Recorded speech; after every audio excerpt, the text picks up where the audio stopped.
Olá, sejam bem-vindos ao podcast Learning, Creating Sharing, episódio número connosco, 49, e hoje connosco João Paulo Carvalho. Viva, João. Viva Luís, muito bom dia. Bom dia. Olha, obrigado tudo primeiro pela tua disponibilidade aqui para esta conversa de aprendizagem, por assim dizer. É sempre. É sempre, é isso mesmo. Olha, a primeira pergunta é, se calhar, aqui ajudar-nos aqui, explicar-nos aqui um bocadinho quem é o João Paulo Carvalho e aqui um bocadinho da sua experiência já a nível profissional e académico. Aqui, se calhar, para ficarmos aqui com um contexto. Pá, eu acho que o João Paulo Carvalho é o que interessa menos no meio desta história toda, sinceramente. Sim, mas pronto, sou economista, já formado há muitos anos, estou no IT há muito tempo e, portanto, na altura em que eu estudei, não havia sequer, pronto, não havia IT, não Certo.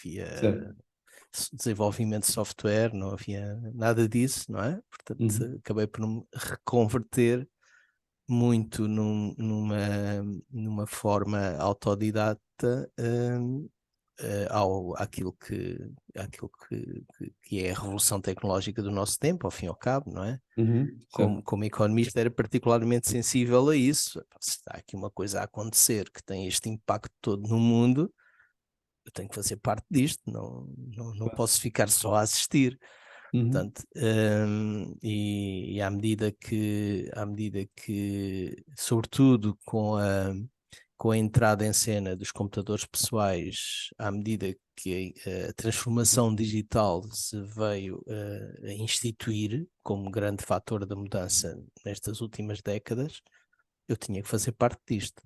Certo. Portanto, antes disso, fui auditor no setor bancário durante algum tempo, depois fui, mas na altura já com uma boa perspectiva do que era o papel do IT, dei aulas no ISCTE durante 10 anos, de métodos quantitativos, mas também de métodos de previsão, já com Uhum. ambos com uma boa componente de software e de Uhum. digital. E há 35 anos fundei a Quidgest. Pronto, aquilo que eu tenho feito tem muito a ver, ou reflete-se naquilo que a Quidgest como um todo, uma equipa de mais de 100 pessoas, não apenas eu, tem conseguido fazer, e eu acho que temos tido um trabalho muitíssimo interessante. Claro que sim. 35 anos, por isso já não é um bebé, como se costuma dizer, já é um adulto. Uhum. Se calhar podia explicar aqui um bocadinho à nossa audiência qual é o foco principal da QuickGest e como é que ela tem, assim, de uma forma evoluído ao longo dos tempos, porque são várias gerações, por isso várias passagens que possivelmente umas com algumas referências importantes. Pois, 35 anos, não sendo uma criança, e sendo particularmente difícil mantermos neste setor de atividade à tona d'água, ou mesmo na crista da onda, Uhum. a verdade é que nós continuamos a achar que aquilo que a Quigest vai fazer vai superar bastante aquilo que fizemos até agora. E, portanto, Uhum. continuamos um bocadinho com esse espírito de criança, de eterna startup, e, portanto, com a possibilidade de imaginar um futuro mais radioso, um futuro mais impactante para aquilo que nós fazemos. Há um padrão comum, portanto, há uma linha de pensamento comum praticamente desde o início da Quidgest, que tem a ver com a modelação e geração automática de software, portanto, com a automação de um processo que é muito manual ainda, Uhum. desenvolvimento de software. A Quidgest nasceu com uma segunda vaga da inteligência artificial, com Uhum. a inteligência artificial focada nos sistemas periciais e na capacidade das máquinas imitarem o raciocínio dos peritos, dos humanos. Uhum. Sempre manteve essa matriz ao longo do tempo. A nossa história acaba por depois ser construída por um lado, pelas várias gerações tecnológicas a que nos fomos adaptando. Nós temos que ter em conta que um stack tecnológico, portanto, o conjunto das tecnologias que suportam o software, muda a cada 5, 6, 7 anos, no máximo. E, portanto, mesmo que nós tenhamos uma matriz, um modelo para aquilo que fazemos, a cada 6, 7 anos temos que deitar tudo fora, temos que desinvestir e recomeçar de novo. Isso é particularmente interessante, desafiante, e tem sido um pouco, estas gerações têm sido um pouco o pano de fundo sobre o qual depois surgem uma série de histórias, e essas histórias têm a ver com os produtos, novos produtos que vamos criando, com os projetos que são a implementação desses produtos, e progressivamente temos tido desafios mais relevantes, mais exigentes. Muitas vezes as empresas portuguesas são aconselhadas a trabalhar com as PMEs ou com determinados setores muito específicos, portanto, nichos de mercado muito definidos.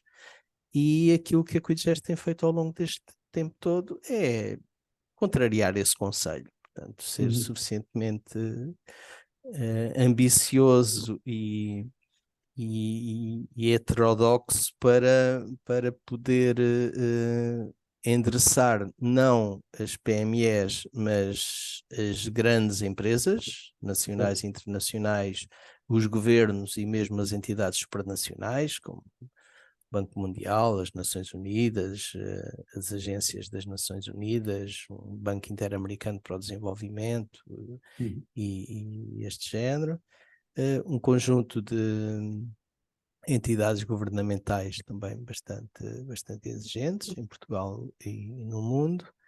Cada um desses projetos costuma ser, olha, agora é mais uma barreira, é mais um bocadinho, é mais complexidade, é maior dimensão, é uma escala superior, é um outro contexto que não tem nada a ver com aquele contexto em que estávamos mais confortáveis. Portanto, essa é a história da Quidgest. É a história também de um conjunto de pessoas que conseguem fazer aqui carreiras profissionais interessantíssimas, não naquela lógica de subir os vários degraus de uma hierarquia, mas sobretudo nesta medida que é o impacto daquilo que fazemos com a nossa profissão e com a nossa vida.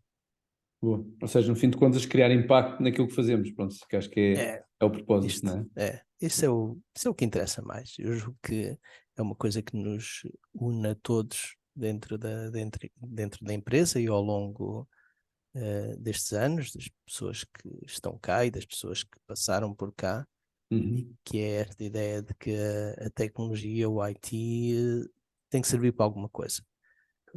Tem que ter um propósito, tem que ter um fim, e isso é mesmo muito importante. Claro. Aqui Just, no fim de contas, tem uma abordagem inovadora. Pronto, como tu disseste muito bem, há um foco muito grande na parte da modelagem de software e também na automatização, por assim dizer. E se não estou em erro, corrijo-me se eu disser alguma coisa errada, ou seja, há uma plataforma que se chama Gênio, por assim dizer. Gênio em português, em inglês Gênio, muitas vezes falamos em gênio, mas sim, gênio sem acento, sem acento, não? Okay. Só para baralhar. Qual é o objetivo, apesar de eu perceber, qual é o propósito desta, ou seja, é facilitar aqui a vida aos programadores?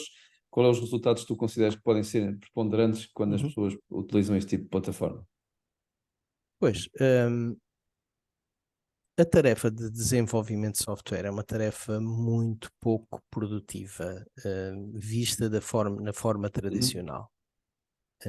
um bom programador que não pense, que tenha o conhecimento todo na ponta dos dedos, portanto, nem sequer precisa de vir ao cérebro, consegue no máximo bater 3 caracteres por segundo, que é assim já uma coisa extraordinária. E se o conseguir fazer sem erros, então é mesmo extraordinário. Quando nós colocamos as máquinas a fazer o mesmo código, elas conseguem escrever 1.800.000 caracteres por segundo. Assim, uma máquina trivial, daquelas que qualquer um pode comprar. Com o gênio. Portanto, e isso é um game changer, não é? Portanto, nós acabamos por proporcionar níveis de produtividade completamente diferentes a quem desenvolve soluções com gênio. E depois há um conjunto de impactos que resultam daí. Nomeadamente a capacidade de se fazer trabalho mais específico de uma determinada organização, de incorporar mais requisitos,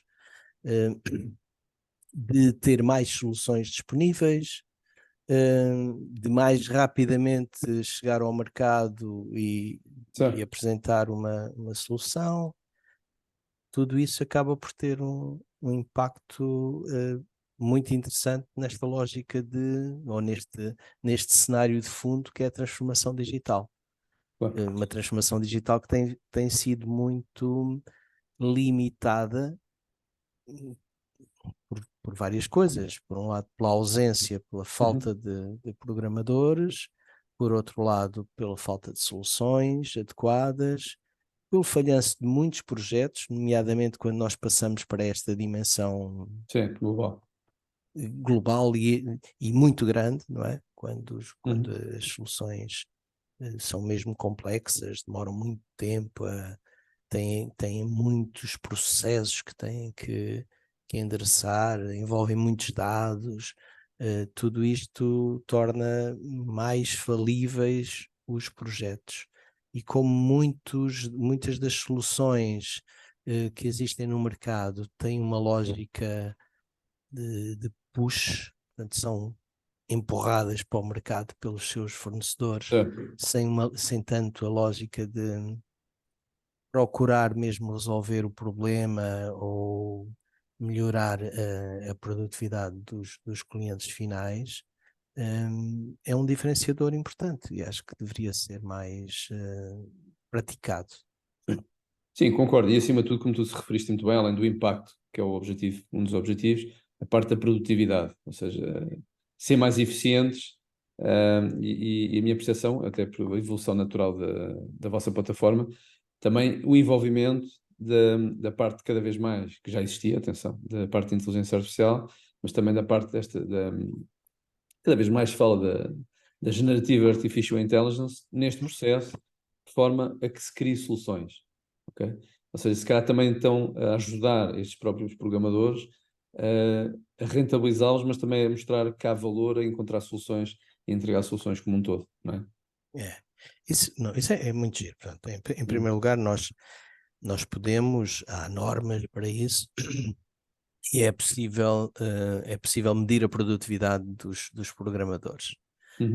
Através de pontos de função, há uma norma ISO que permite ter independentemente das tecnologias que são usadas, que permite verificar qual é a produtividade de quem cria software. Eu nem te chamava só programadores, por exemplo, nós aqui até usamos mais o termo engenheiros de conhecimento, engenheiros de conhecimento, também para distinguir de quem sabe só de software. Um engenheiro de conhecimento é alguém que é capaz de modelar e sendo capaz de modelar é capaz de criar as soluções, porque do modelo para a solução é um processo que o gênio já assegura. A inteligência artificial generativa cria aqui um complemento, esta que nós estamos a ver agora, de uma inteligência artificial generativa mais antiga, que é muito curioso e que é uma combinação, é aqui uma mistura que, que está a funcionar muito bem.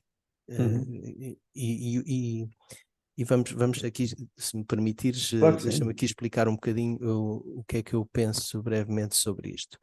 A inteligência artificial sempre teve duas facetas principais. Haverá outras formas de raciocínio, mas há uma inteligência artificial que está focada na lógica, na forma como os humanos pensam, na forma como nós concluímos alguma coisa num determinado raciocínio, Uhum. e que vem dos gregos antigos, portanto, Sócrates é humano, os humanos são mortais, logo Sócrates é mortal, Certo. se não me engano, havia uma coisa destas.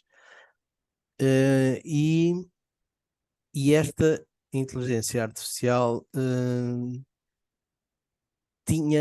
fez durante muito tempo bullying sobre a outra inteligência artificial que vinha de um conceito mais desenvolvido inicialmente por um psicólogo há muitos anos, que era o neurónio, ou a reconstituição da forma como os neurónios funcionavam. Uhum. Portanto, em dois autores em 69, julgo eu, dois autores, o Minsky e o outro senhor que eu não me lembro agora o nome, Barnett, acho eu, Uhum. escreveram um livro que era o Perceptrons, completamente a aniquilar a ideia do perceptron, que era a primeira rede neural Certo. conhecida que o tal psicólogo Rosenblatt, acho eu, tinha lançado alguns anos antes. Uhum. E aquilo foi de tal maneira que durante anos nunca se ouviu falar de redes neuronais. E quando as redes neuronais reaparecem, aparecem com com muito mais pujança, Sim. e inverteu-se a lógica. Portanto, Uhum. inverteu-se a lógica e quem deixou de ser considerado inteligência artificial eram as pessoas que funcionavam com base em regras. Uhum. Bom, pronto, o senhor cujo modelo, o Perceptron, tinha sido mandado abaixo, Certo. em termos claros, ainda por cima faleceu muito, um acidente de barco, mas muito novo, e ficou sem haver ali pronto, uma oposição Certo. àqueles termos. Com a queda, e portanto nós estamos a falar da segunda geração da inteligência artificial, que durou ali durante os anos 80, 90 e fora. Isto é importante porque a QuickJet nasceu nessa altura. Uhum. E quando nasceu, portanto, nasce num contexto em que a inteligência artificial era baseada em regras. Uhum. E aquilo que nós fizemos foi prosseguir isso. Quando toda a gente desistiu dos sistemas policiais, depois de ter feito imensos investimentos, nós continuámos. Mas continuámos assim mais ou menos isolados, tanto Sim. assim como a exceção, não havia muito Outliers. mais a nível global que nos acompanhasse. O que vem agora, muito interessante, é que se nós imaginarmos duas fases do processo de desenvolvimento de software, um primeiro que é o da exploração de ideias e que vai desde que nós temos uma realidade qualquer, um desafio, um objetivo que queremos alcançar até ao modelo. E um segundo que vai de um modelo até à solução, até ao código. A Uhum. parte do modelo até ao código, a QuickGest com o Gênio tinha assegurado. E a parte de exploração das ideias, com a proliferação, agora já se pode falar Sim. disto, dos Large Language Models, um, ganhou uma alavanca espetacular. Portanto, neste momento, aquilo que nós fazemos é pedir ao GPT Sim. que nos construa um modelo para determinada área, ou para uma sub-área muito específica, ou para fazer qualquer coisa do género. E o GPT é capaz de fazer isto com um treino relativamente reduzido. E fazendo isso, nós estamos a colocar nas mãos de praticamente toda a gente a capacidade de gerar novas soluções, desde a sua concepção até à solução final em operação. Isto é muito giro. Sim. Sim, eu acho que há aqui um processo evolutivo, né, como é óbvio, e de mudança de forma de trabalhar, né? No final do dia, a nossa forma de trabalhar é diferente, cada vez já existia, sempre existiu um foco em produtividade, em resultados, mas se calhar em certas alturas não havia tanta pressão, se calhar, de ter essa visibilidade, por assim dizer. E cada vez mais isso é exigido e temos que trabalhar de uma forma diferente e sermos, se calhar, mais eficientes em cada fase. E conforme disseste muito bem, o contexto. O contexto das situações cada vez é preponderante para a nossa tomada de decisões, porque o que foi decidido há um tempo com o contexto X e Y não é o mesmo, se calhar, que agora, né? É. Também temos que ver também, temos, a componente do risco associado a isto, não é? Porque há algumas percepções que eu, como economista, foi assim que comecei, não é? A justificar algumas das nossas posições um bocadinho menos ortodoxas. Como economista, há uma coisa que nós devíamos verificar ou validar e a partir daí então avaliar a lógica da inteligência artificial. É que na realidade quem está aqui a competir não são os humanos e as máquinas. Nunca foram, ao longo da história toda, nunca foram os humanos e as máquinas a competir. O que está a competir são humanos sem máquinas e humanos com máquinas. E os humanos com máquinas, nomeadamente com o GPT ou outro LLM qualquer, neste momento são extremamente mais produtivos do que os humanos sem máquinas, a fazer uma série de coisas, uma quantidade enorme de trabalho. E esta é que é a verdadeira competição. Nós não precisamos de criar aqui uma rivalidade cinematográfica, não é? Um enredo próprio de um filme em torno de homens contra máquinas. O que temos que pensar mesmo é o que é que o que é que a humanidade, o que é que os humanos sem máquinas vão fazer quando outros humanos usando máquinas estiverem a fazer lado a lado a mesma tarefa. Sim. E isso é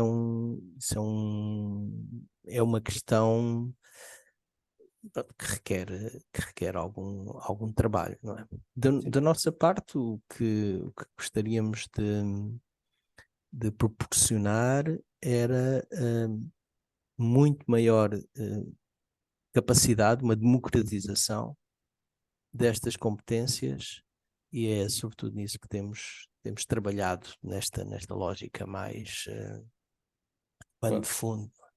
Claro. Não, e acima de tudo, como tu dizes muito bem, às vezes as pessoas associam, as pessoas vão ser substituídas por máquinas. Eu costumo dizer, as pessoas vão ser substituídas possivelmente por aquelas que se adaptaram mais facilmente a esse tipo de ferramentas, que hoje em dia estão disponíveis, para ter outro tipo de produtividade e outro tipo de eficiência. E sim, por isso é aquela frase que existe, quem trabalhar com inteligência artificial possivelmente terá mais oportunidades de trabalho do que aquelas que ou ignoram ou não querem ir por essa via, que é um direito que têm, né, no final, mas que vai ficar esta separação e não tanto a máquina barra homem, e concordo com o que estás a dizer. Pois, economicamente eu não sei se é um direito.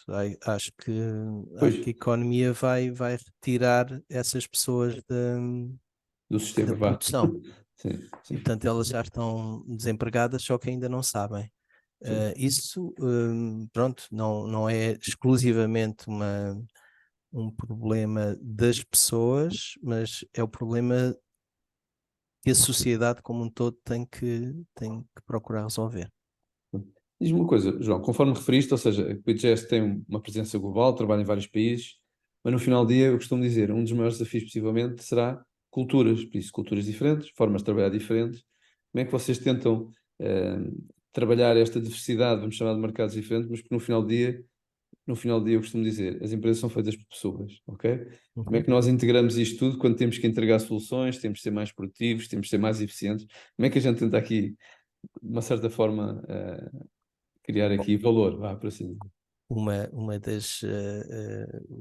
das principais vantagens de usarmos uma plataforma de modelação e geração automática é que ganhamos tempo. Portanto, ganhamos tempo para errar, para experimentar, para fazer de duas formas diferentes e ver qual é que resulta melhor.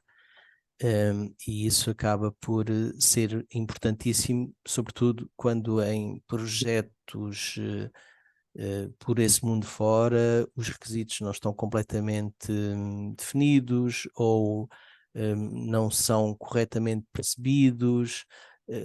Há muitas situações e felizmente nós temos vários casos de projetos internacionais onde isso acontece.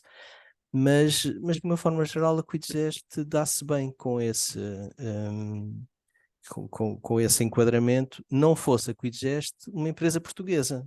Lá a ver. Isto é uma coisa que a gente tem que reconhecer e que é uma mais-valia, O ADN, sim, sim, sim, esta competência de falar com várias culturas, de entender várias culturas, é algo que já está entranhado, e que a tecnologia portuguesa, em vários domínios, não apenas no software, dá cartas. Portanto, é reconhecida globalmente, por um lado, pela sua competência técnica, mas sobretudo pela sua competência relacional. Eu acho que isso funciona muito bem. Sim, concordo que acho que é uma mais-valia. A comunicação, a facilidade de adaptar muitas vezes ao contexto, que por vezes outro tipo de mercados não trabalha com aqueles mercados pelas mesmas razões que nós nos adaptamos. Não é? É isso. Diz uma coisa, João, não menos relevante também, a PGS trabalha em vários setores, saúde, finanças e administrações públicas, governamentais. Como é que conseguem aqui se adaptar a estas? Porque como também sabemos, há outros métodos de trabalho. Há entidades que se calhar são mais rigorosas, outras não menos rigorosas, e no fim de contas, tentar no meio disto, a plataforma continuar sempre com a máxima produtividade e eficiência. Como é que vocês tentam ajudar ou colaborar as empresas nesse sentido e não perder o foco por aí? Bom, nós não só nos adaptamos a um setor, mas adaptamos mesmo a cada um dos nossos clientes. Porque uma característica relevante dos modelos gênio, daquela capacidade de modelar através do gênio, é o facto destes modelos serem multi-organização, multi-cliente. Nós, logo ao nível do modelo, nós podemos ligar e desligar características de modo a que, quando carregamos num botão e mandamos gerar o código em linguagem standard, perfeitamente legível, esse código, durante essa fase de geração, está a analisar todo o contexto, está a ver o que é que aquele cliente específico quer, quais é que são os seus diferenciadores competitivos até, e cria a solução daquele cliente. Da mesma máquina, é como se imaginássemos uma linha de produção, da mesma linha de produção saem modelos completamente diferentes. Portanto, aliás, modelos de automóveis, vamos aqui pôr para não confundir com os modelos de gênio, não é? Saem produtos completamente diferentes. Quem vê um e quem vê outro, o utilizador de um vai visitar um outro cliente onde esteja a solução criada pelo mesmo modelo gênio e não se identifica, não vê as mesmas coisas. Portanto, isto ganha.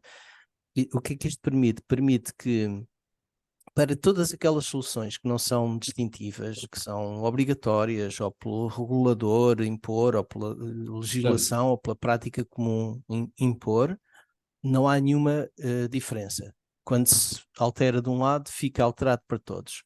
Uhum. Para quem tem algumas componentes diferenciadoras. Pronto, essas componentes são salvaguardadas na sua solução específica. Tudo isto é o resultado de vários anos, Claro. é por causa disso que nós estamos relativamente confortáveis com, com a nossa competitividade dentro da Quidgest. Ok.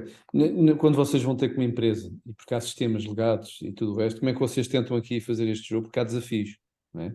Qual é que tu consideras que são os principais desafios, muitas vezes, se calhar, de aplicar vamos lá, esta abordagem nova forma de trabalhar, e explicar às pessoas que vão ter um resultado mais eficiente e tudo o resto, mas quais é que consideras que são os principais desafios nas organizações a adaptar este tipo de abordagem? Normalmente dividimos o problema em dois.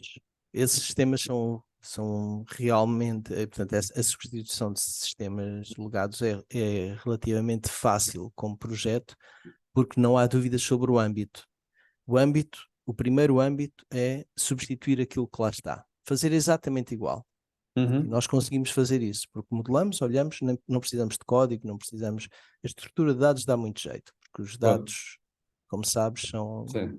Pronto, até porque nós queremos reaproveitar os dados, não queremos, Claro. não Não são querem só perder esse as valor, não interfaces. é? Esse Pronto, valor. isso é que é o valor, isso é que é o conhecimento das empresas. Às vezes as empresas não valorizam isso o suficiente, mas aí é que está a sua mais-valia, se quiseres, muita da Uhum. sua cultura, muita da sua competitividade. Não só interna, mas também externa, desculpa te interromper. Exatamente, exatamente.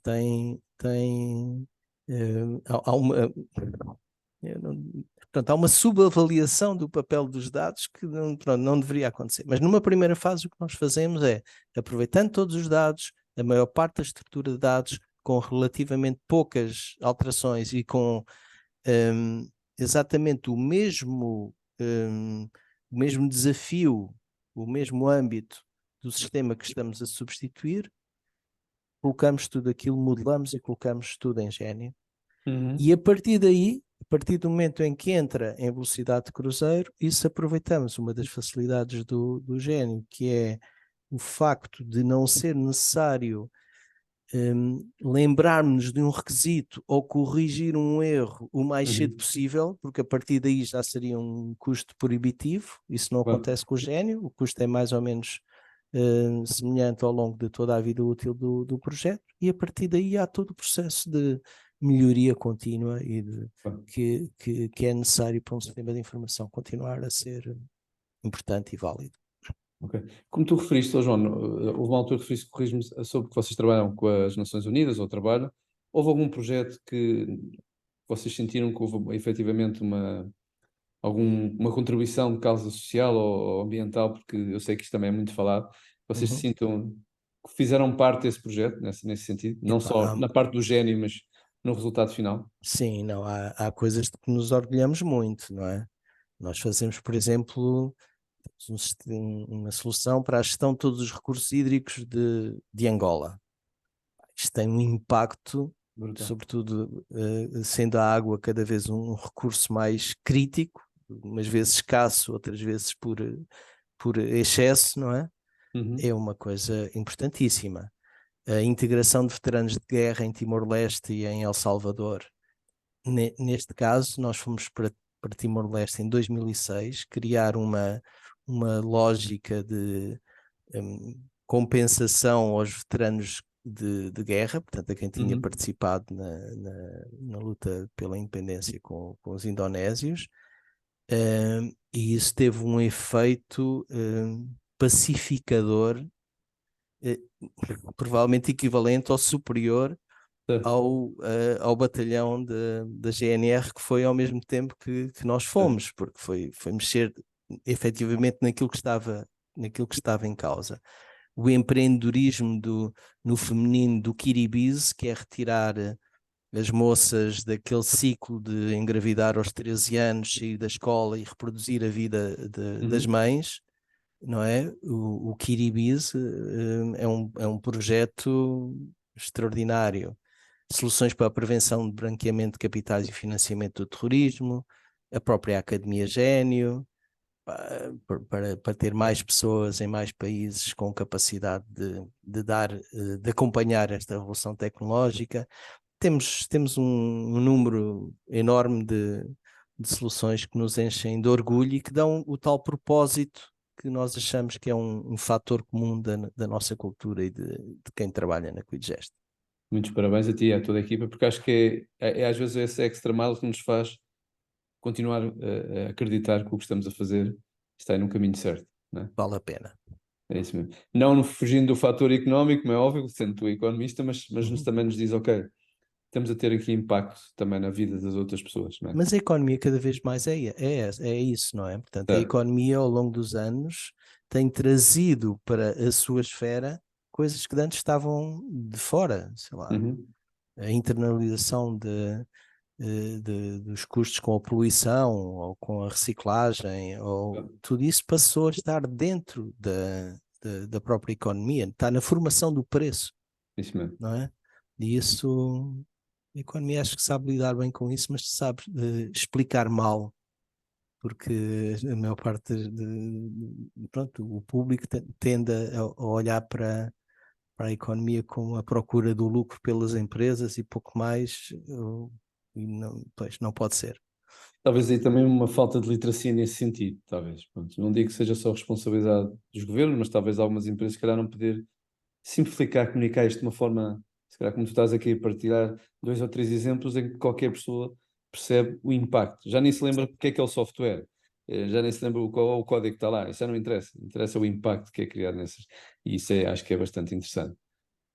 João, diz-me uma coisa, no meio deste processo, sempre 35 anos, sempre evolução, inovar, como é que se tenta manter este atualizado, mas não esquecendo também o legado, como é que, e cultura, ou seja, global da Quidgest, porque existem diferentes pessoas também a trabalhar, como é que se tenta manter os valores, os princípios, esta estrutura como um todo de uma empresa, como é que se Uhum. trabalha nesse sentido? Bom, eu julgo que a primeira coisa é as pessoas não estão a trabalhar por trabalhar. As pessoas trabalham para um determinado objetivo, normalmente para um produto específico ou para uma família de produtos. E fazem dessa família de produtos os seus meninos, as suas criações, não é? Portanto, Claro, tem um sentido de ownership muito superior àquele que será, por exemplo, alguém que esteja em outsourcing durante um tempo limitado a trabalhar para sabe-se lá o quê. sim, É aquilo que um dos meus autores preferidos, o Marty Kagan, no Inspired, define como, ou distingue entre missionários e mercenários, não é? Eu acho que, como em tudo na vida, nós, se não temos um determinado espírito de missão, não nos sim. realizamos profissionalmente. E aquilo que nós temos na Quidgest é um desenvolvimento desta lógica de, epá, não, os projetos não são todos iguais, o dinheiro não é todo igual, há um que tem um impacto, há outro que não tem. Há um que fica para o futuro, há outro que não tem. Há um que facilita a vida às pessoas e o outro, pronto, apenas cobra qualquer coisa. Certo. E este sentido de propriedade, de criação, não é? Em, que é uma criação coletiva. Certo. Nós fizemos isto e conseguimos fazer coisas que mais ninguém conseguiu fazer, e conseguimos fazer com muito menos recursos e com muito menos condições do que os outros conseguem fazer. É isso que dá o tal desafio permanente à Quidgest. E sendo uma Acho que é empresa muito isso, portuguesa, não menos importante, não é? sendo uma empresa portuguesa, mas com Bom, muitas nacionalidades. Já cá, certo. Já pronto, estão em quantas é, nacionalidades, mais ou menos, para... Neste momento, quantas nacionalidades? 14, julgo eu. 14. Eu ia dizer 15, 14 pá, e talvez depois nacionalidades. não... Sim, Ok. eh, sim, Já é volta muito. disso. Já é muita cultura. Vamos ajustando, mas às vezes Claro. há Vão abraçando umas. e vão testando também, não é? Exatamente. Diz-me uma coisa, aqui a nível do avanço da tecnologia, como está avançada, com a rapidez que é, como é que a QuickGest tenta aqui, nesta parte de IA, que agora teve este boom no final do ano com o Uhum. OpenAI, como é que vocês tentam preparar estas soluções, não só para o futuro, mas para o que está a acontecer agora? Como sabemos, existem as marcas os grandes líderes da inovação, Microsoft da vida e todos estes, estão a investir muito. Como é que vocês tentam aqui se adaptar para ajudar aqui no final do dia que vocês querem que a experiência do cliente seja melhor, sejam mais eficientes, produtividade, aquilo que já falámos anteriormente. Como é que vocês se tentam adaptar aqui este mundo a esta velocidade? Bom, há uma coisa também que, como economista, que nós pronto, que é fácil perceber, e que é o seguinte: há algumas tecnologias que são tecnologias genéricas, das quais vão ficar no futuro 2, 3 players globais, que são os únicos que têm os meios todos para, pronto, Dominar. para dominar. Isso aconteceu, sei lá, nos sistemas operativos, nas bases de dados, nos processadores de texto, pronto, em muitas áreas deste género, e o LLM será provavelmente uma área também semelhante. E depois há o que traz efetivamente valor, porque essa tecnologia global, estando no mercado, não é algo que faça a diferença empresa a empresa. Toda a gente vai usar uma ou outra com poucas alterações. Os browsers de internet, aconteceu a mesma coisa, pronto, tudo isso. São tecnologias genéricas. De onde vem o valor mesmo? De onde vem a competitividade? É da outra componente, da componente da atenção, da componente do conhecimento do negócio, do conhecimento do mercado, mas especificamente, não de uma forma geral, mas específica.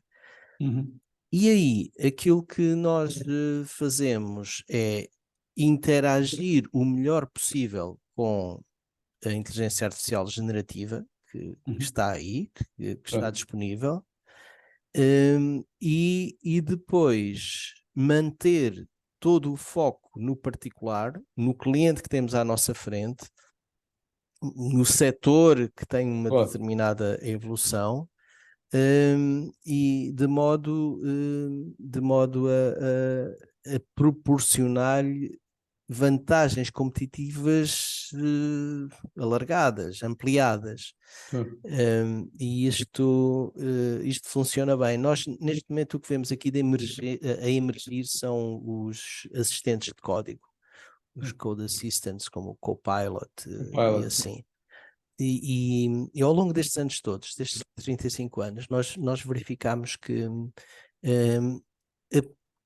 as tecnologias dominantes, mainstream, se vão aproximando daquilo que é o objetivo final: produtividade, facilidade, tempo, desde a ideia até a operação, mas são pouco ambiciosas.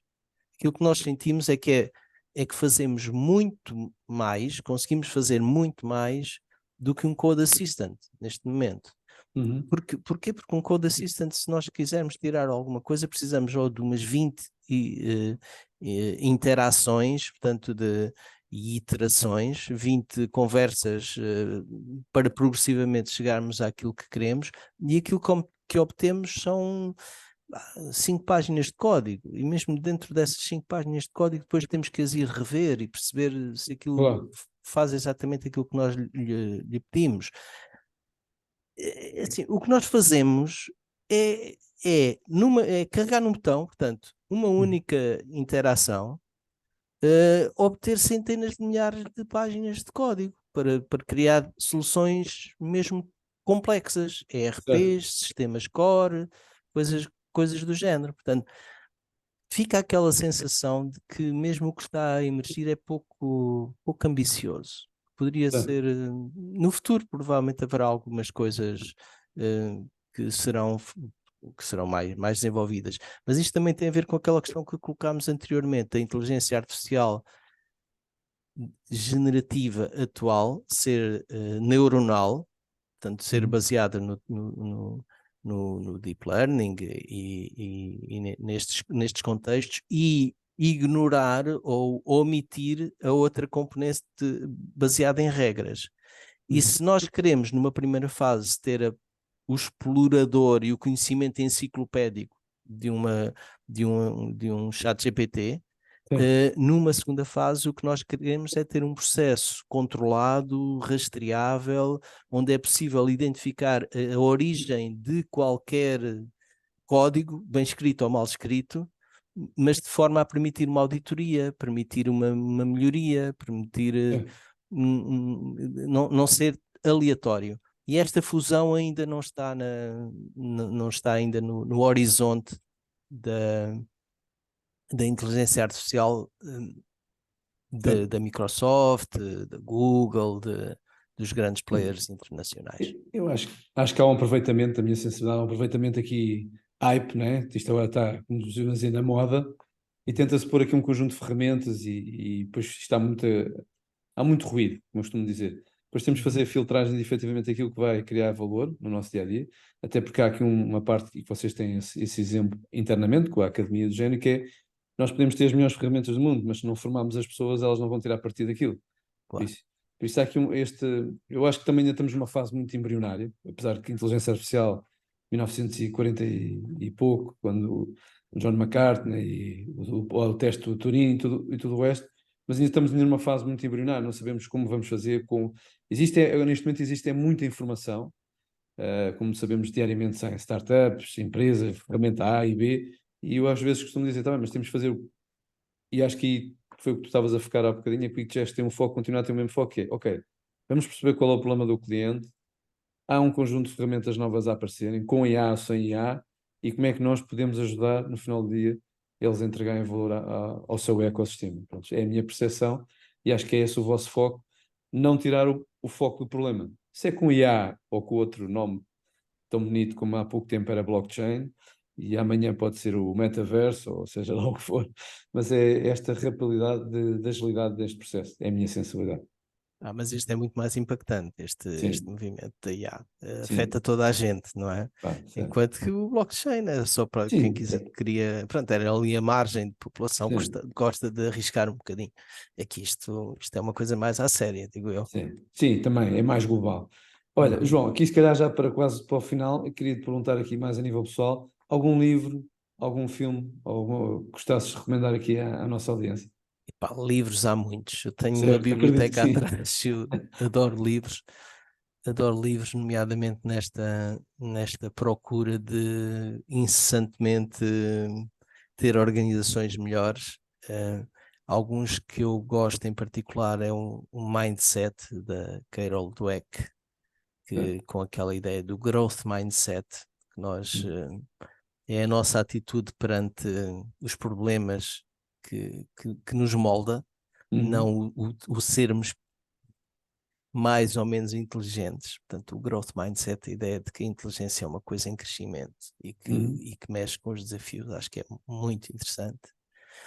Há um livro que é o Your Brain at Work, de um senhor David Rock, que já tem agora em 2020 tem uma segunda edição, mas a primeira edição é mais antiga, uhum, 2009, e que nos explica como é que o nosso cérebro funciona, ajuda imenso, até com uma base científica, pesquisa espetacular, e que nos diz porque é que nós precisamos de descansar, porque é que deixamos as coisas para trás, porque é uma série de coisas que ajudam muito os a nossos organizar porquês, o não é? nosso Por tempo. vezes.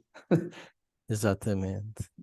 Temos um outro livro que até foi acusado de plágio então, por um fulano um bocado idiota, mas que é um livro extremamente bem escrito, que é A Arte de Pensar com Clareza, está traduzido em português, Uhum, A Arte de Pensar com Clareza, do Rolf Dobelli, e que mostra como nós não somos o animal racional que julgamos ser. Como é uhum. que, como é que deturpamos as nossas avaliações. Acho que é muito giro.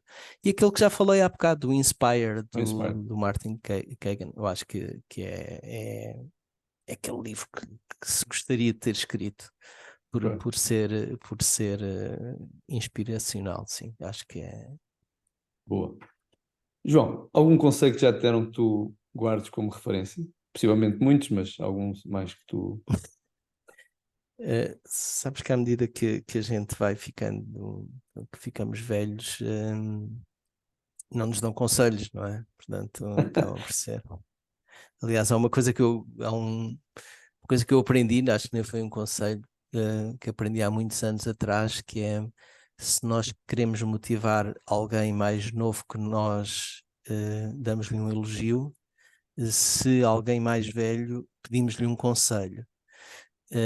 E portanto que é a forma de dar a volta, quer a uns, quer a outros. Mas um conselho que eu lembro e continuo a dar, foi dado por um professor de matemática há muitos anos, que me dizia que uma questão bem posta é meia questão resolvida. E quando a maior parte do mundo tem tendência para ligar o complicómetro,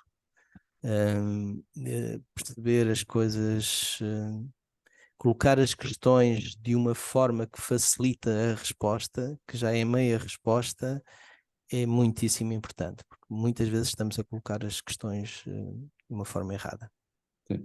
E não é por acaso, até nesta área vá generativa do IA, que existe até uma profissão que é o prompt engineer, né? Pela Uhum. questão que está a ser muito bem remunerada, vamos dizer, nos mercados mais americanos e tudo o resto, pela qualidade da pergunta. É, E por vezes nós ficamos mais preocupados com a resposta, mas como tu dizes, e vai bater é certo verdade. que a qualidade da pergunta pode estar já quase induzidamente a resposta lá no meio. É isso, é isso, é isso.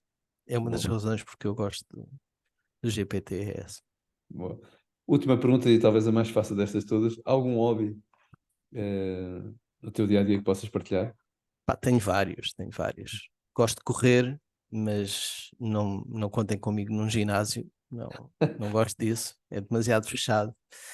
Eu gosto de correr, gosto de viajar, fotografar, ganhar mundo, portanto, ter aquela abertura, eu acho que Certo. acho que é mais uma faceta cultural que todos temos. Gosto de semear e colher os meus legumes no meio da Boa. natureza, com os pássaros e com os insetos. Alguns picam, outros nem por isso, mas gosto. E pronto, gosto realmente de discutir, de debater ideias, de conversar, de procurar, ser útil, e neste domínio específico, como estávamos a falar, adoro o GPT, porque não tenho que maçar ninguém para ter ali um bom debate e para ter uma boa tarde de conversa. Isso mesmo. E até de nos abrir, se calhar, horizontes, se calhar, de outras formas de pensar que, se calhar, naquele momento não vamos Claramente, pensar, né? Porque estamos claramente. formatados, por assim dizer, né? Uhum. É sempre João, possível dar-lhe a volta, mas não sei quando. é, Ele não leva a mal, não fica irritado, e não se eh, cansa. não se cansa. Acho que esse é o desafio. João, Pronto. olha, queria agradecer imenso a tua disponibilidade. Mais uma vez, parabéns a ti e a toda a tua equipa pelo vosso projeto, não só a QuidGest, mas também a plataforma Gênio. E vamos falando. Obrigado, Luís. Até breve. Até breve.